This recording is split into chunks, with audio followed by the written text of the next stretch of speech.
It's easy to romanticize remote islands, to oversimplify the life of a castaway, and it's pretty obvious why we might feel compelled to do so.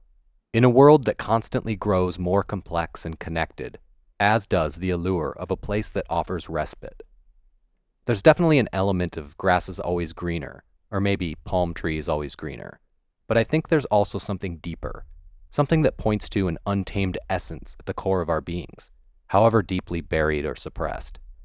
And there are some people who do manage to live in a way that seems anathema to what we think of as modern civilization.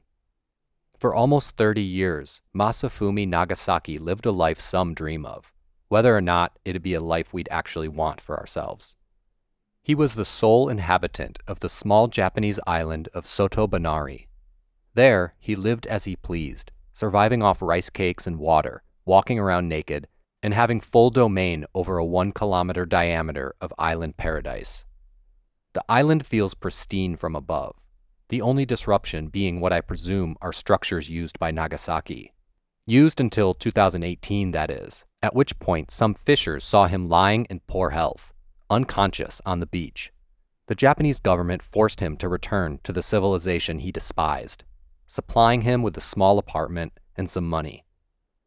There, he lived in a different kind of solitude, unable to find his place in society.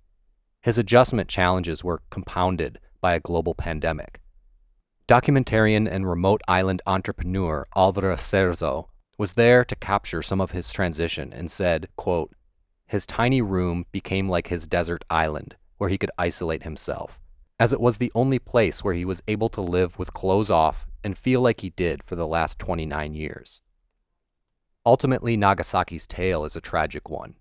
Upon being allowed to return to the island in 2022, he was faced with the reality that his nearly 90-year-old body could no longer sustain the lifestyle he had in his 50s, 60s, and 70s. And this trip would become his farewell to Sotobanari. He returned to civilization after a few days. And so do the rest of us. But we take with us a bit of inspiration from this man's spirit.